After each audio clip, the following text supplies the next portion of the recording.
working on this case for over 30 years, and I want to thank Lieutenant Tommy Hanson for all his diligent work for the last 30 years on this case, our partners with the FBI, and see if we can't get Mr. Calderon to justice. And right now I'd like to turn it over to our FBI citizen. Good afternoon, everybody. Thank you. I don't know if people are aware what quite a tasking it is to get somebody extradited from outside the country. So there's a lot of people we'd like to thank, and it took a lot of work from a lot of people. Department of Justice was instrumental in helping FBI, our headquarters, FBI agents in El Salvador, ICE, and the U.S. Marshals all had a hand in it.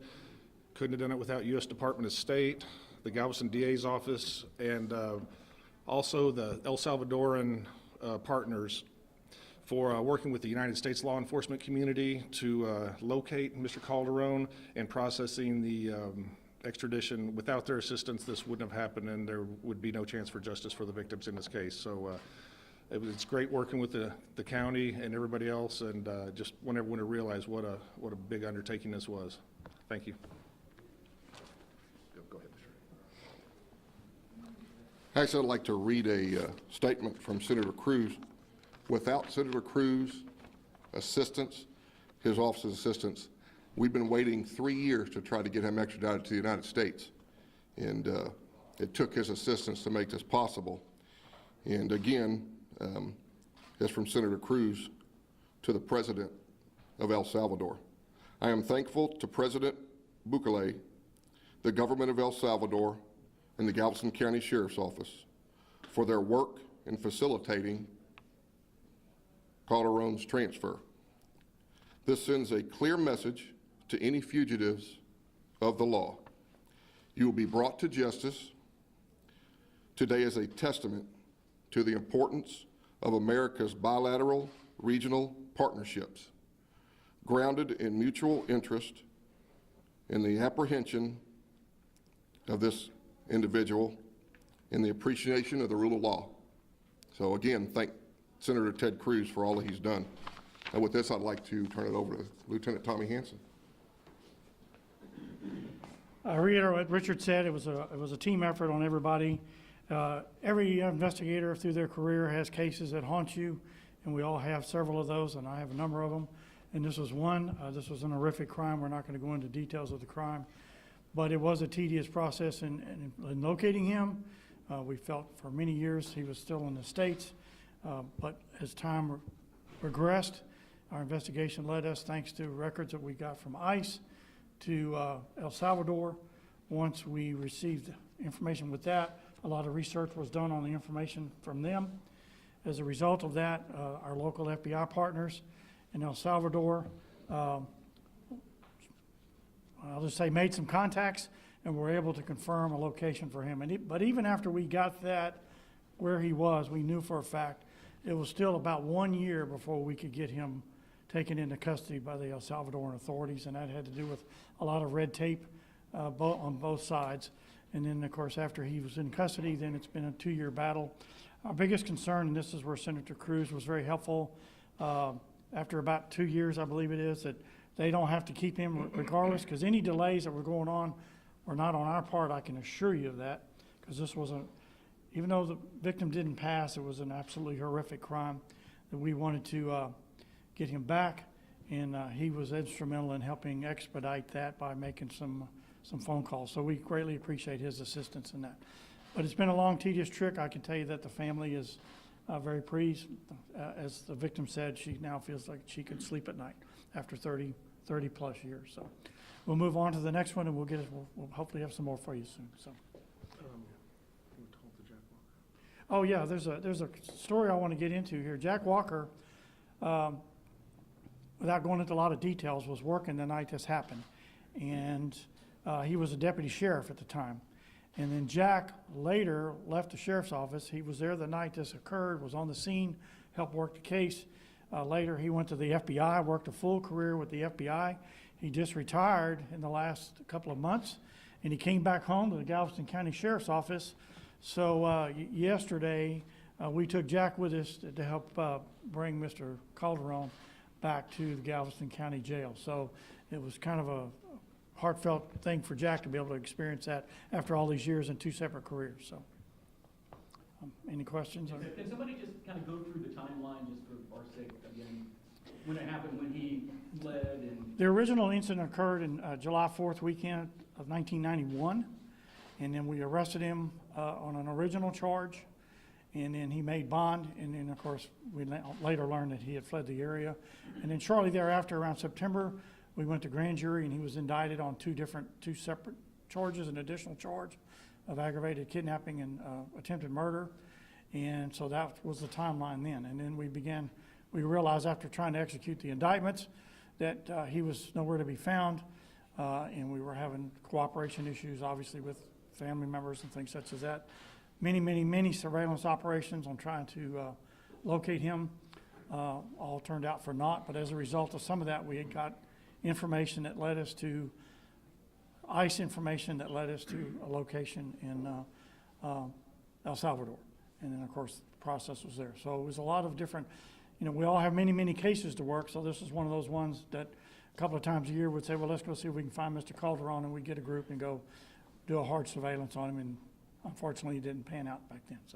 So that's kind of the timeline. That's where we are. And then 3 years ago, we located him, and he was taken into custody. And then it's been 2 years. He was actually in custody in El Salvador. Tommy, can you talk about those? Did you have like a pinpoint on him for like a year before you were able to get custody in El Salvador? Yes, when we first located him, it took about a year to actually get him into custody. Some of that was red tape from both sides.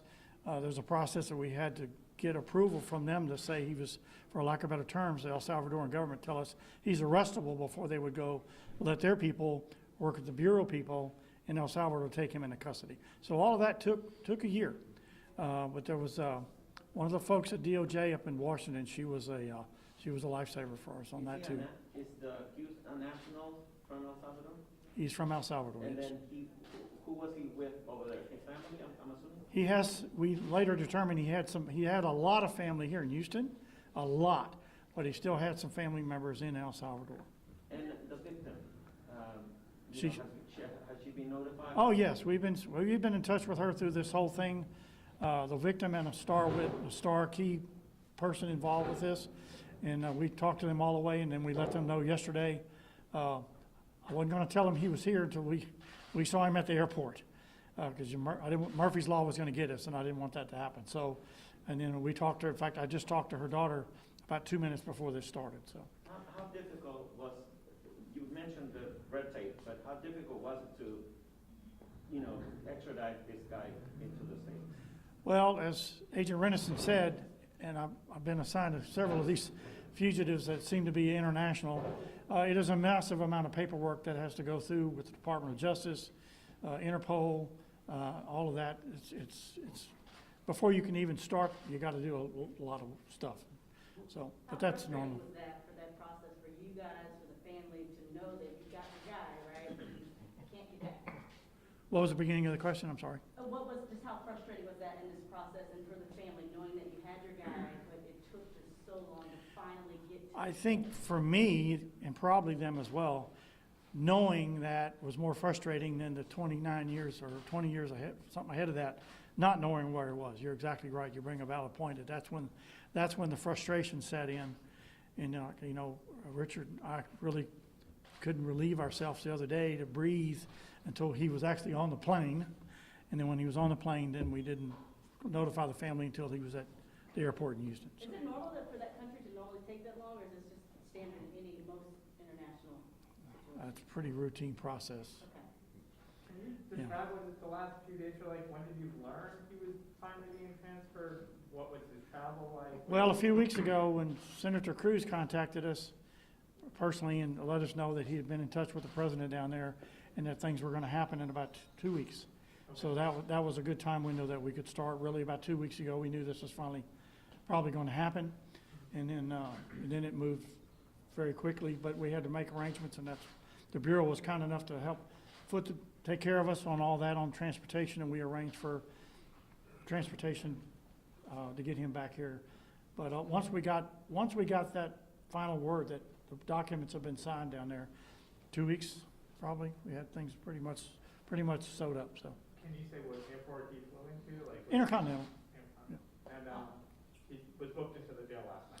yes, we got him here about 7:30, 8 o'clock last night. Is there any chance he gets released on bond, or is he being held? Well, you bring that up, this morning there was a bond hearing in the 212th District Court, and the district attorney did a presentation as to wanting to increase his bond, because obviously he is a flight risk, proven flight risk, and the judge put a $1 million bond on each charge. So that did go through, wasn't it? That was this morning, it did go through, $1 million on each charge. So, Oh, Judge Grady, found in El Salvador originally years ago. Was he living life as someone on the lam, or was he? no, he was, it looked like he had a normal life, he had a family, he had two kids he'd raised, so, no, he was life in motion. How old is he now? 57, I think, late 50s, yeah. What is it? 56. Thank you, Mr. Tommy, how many cases do you have where there's a 30-year timeline on it? I mean, I know you work cold cases. Well, the oldest one I'm actively working right now is 1986. So I have a number of them in the 80s and 90s, a couple that I'm working. And we have some more fugitive cases that are similar to this, that we're just looking at fugitives, same thing, so. Would you call this a fugitive cold case kind of, or it wasn't necessarily cold because you knew who, but. Well, yeah, I mean, but it was old, and it could have fallen by the wayside like a lot of, unfortunately, cases do, so we try not to do that. It does happen. But when you have something to work on, work with, it makes it easier, so. Is it a lesson for other law enforcement agencies, like, you never know when something's going to come about? Well, yeah, you never know, yeah. How many cold cases you think you have still? Well, we got tons of them, but I'm actively working right now, probably 8 or 10, something like that. In the same range of years, so 30 years? No, some of them aren't that old, from the mid-'80s to, I think the newest one I'm working is 07. Sheriff, I know the DA's not here right now, but do you know of any type of timeline on when we may see this actually get into the courtroom? No, I don't, and actually I had a discussion with Jack Rody probably 20 minutes ago on this case, and they are going to work on this, trying to get it to court swiftly as they can. The young lady's been waiting over 30 years to see justice, and I appreciate his diligence to make that happen. And with that saying, I sent him to another meeting, and the individual we were just discussing that worked here left, had a career at the FBI, retired, and is back. Just stepped in right now. I'm going to ask that he doesn't answer any questions. That was part of my discussion with, he may be sitting on the stand because he was a sheriff deputy back 30-odd years ago on the scene. So statement may be needed in court, not here. Even if just about to just say how he feels that there's somebody who doesn't. You want to talk to him? It's up to you. He probably can't do it. What was it? You want to say that? Just, How do you feel about it? Nothing on the case, but just how are you feeling since you were there on the scene that night? See something so long, I'm sure this may be one of the first you've had this long time in your career. I would say I think I share the sentiment of at least the sentiment I gather from your questions. It's a testament to law enforcement not giving up and not forgetting. That is a long time, and I attribute it to the lieutenant here working that case. But it's amazing that we can bring somebody to justice after all those years. Long time, 2 different careers in law enforcement for you, and a retirement along the way too, right? Yes.